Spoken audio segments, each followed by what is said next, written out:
So before starting the video, I just want to say that this is probably the coolest Ken Block tribute I've ever seen added to a video game. And I like the lore implications that he existed in the Cyberpunk universe, and even far in the future, people will still be decking their cars out to look like the Unicorn. I just think that's so cool. Oh, and you don't actually need the expansion to get this car. It is free and available for anyone who has Cyberpunk 2077 as part of the 2.0 update. The gig you're looking for is called I'm in Love with My Car, and it's going to be located at the very top of the map in the abandoned warehouse areas. And the keys to the car are going to be hidden under some rubble. So there you go. That's how you get the car. And without further ado, let's get on to the main topic of the video. Now, consider this your spoiler warning because this video contains spoilers for Cyberpunk 2077 and its expansion, Phantom Liberty. Obviously. So with Phantom Liberty finally out and adding a ton of new content to Cyberpunk, as well as completely overhauling the game, it gives us not only a new story, side quests, cars, guns, and a whole new area of the map to explore. And oh, by the way, all of this for just $30, making it one of the most reasonably priced and best expansions ever made. Seriously, last time we got this much bang for your buck when it comes to video game DLC was back in the early map pack days for Call of Duty, where for just $20 you got, 10 multiplayer maps and a new zombies map, unless you bought the season pass where it just grouped all 4 of the upcoming map packs all into one. Man, things were simpler back then. Unlike Destiny, where they charge you the price of a full game for an expansion that baits you into thinking you're gonna fight a super important boss only to pull the rug out from underneath you and tell you that you'll have to do it in the next expansion. Yeah, looking at you, Lightfall. And before I get swarmed by all the Destiny nerds in the comments well, this is how every Destiny expansion works, I don't want to hear your shit. You guys will complain about Bungie and immediately jump to their rescue when someone else badmouths them. But back to the main topic. Phantom Liberty gives us a brand new ending, and in it, some very interesting lore implications, and possibly even a sneak peek as to what's to come in Cyberpunk Orion. So I will say it one more time.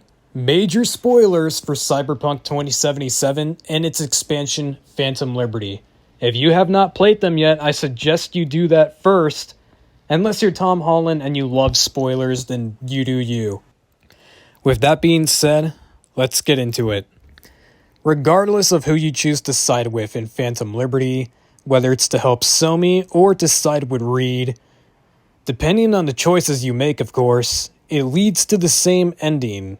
The NUSA keeping their promise to help you get rid of the relic so you won't die.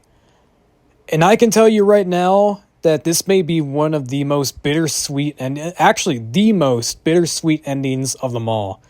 Especially for me personally, as I admit I was one of the people who wanted V to live and was hoping for a way to reverse the effects of the relic.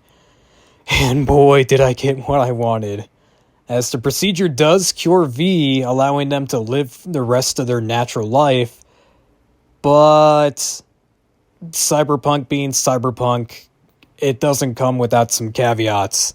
You see, the surgery required to remove the relic chip from V is very extensive, especially on their nervous system, meaning that they can no longer return to the life they once had, and their days as a merc are pretty much over, because all of their cyberware is pretty much useless, and Reed kind of tells us that, hey, if you use cyberware, especially combat cyberware, it may very well be your last.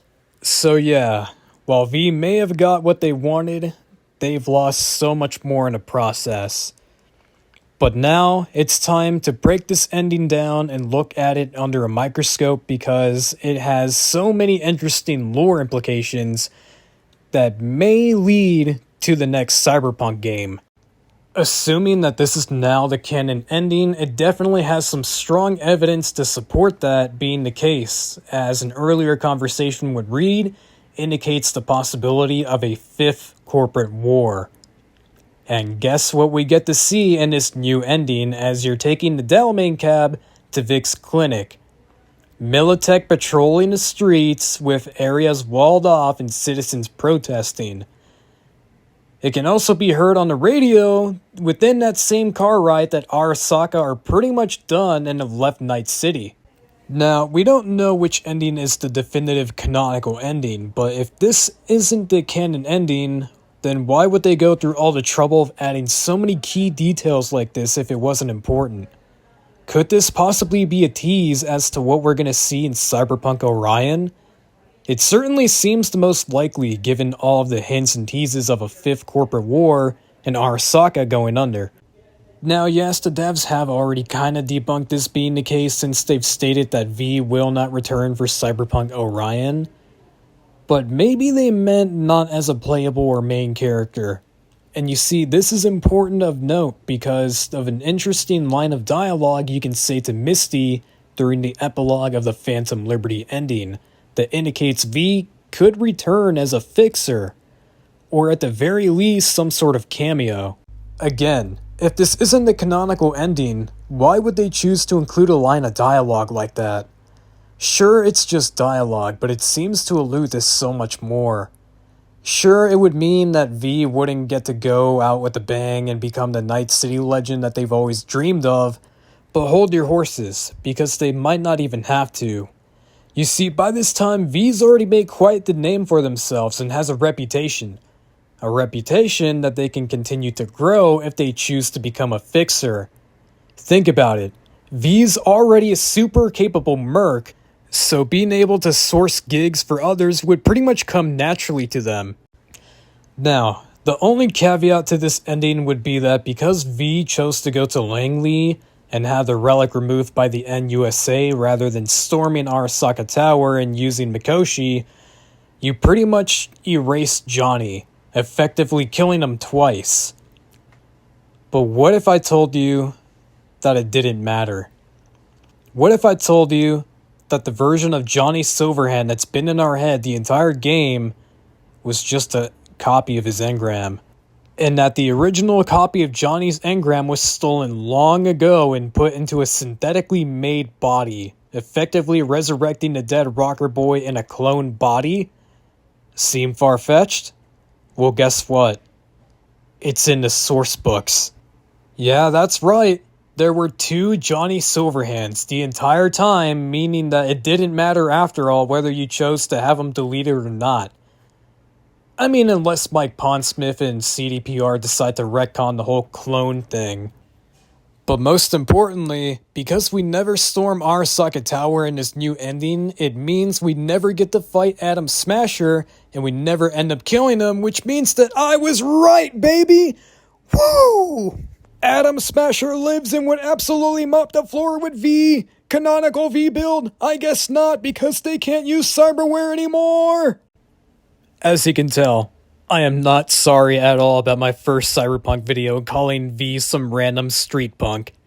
I mean, they've definitely earned a reputation, but I was talking about in the eyes of Adam Smasher. Yeah, I'm sorry, but V ain't shit. Being real though, this new ending adds a lot to think about, and is the only ending with the best outcome for everyone. Even if it seems really sad, almost everyone lives with the exception of Johnny being deleted, and like I said earlier, he doesn't really count. But anyway, let me know what you think about this theory, and do you think this could be the canon ending? As always, like and subscribe as it greatly helps out, and let me know in the comments what you think.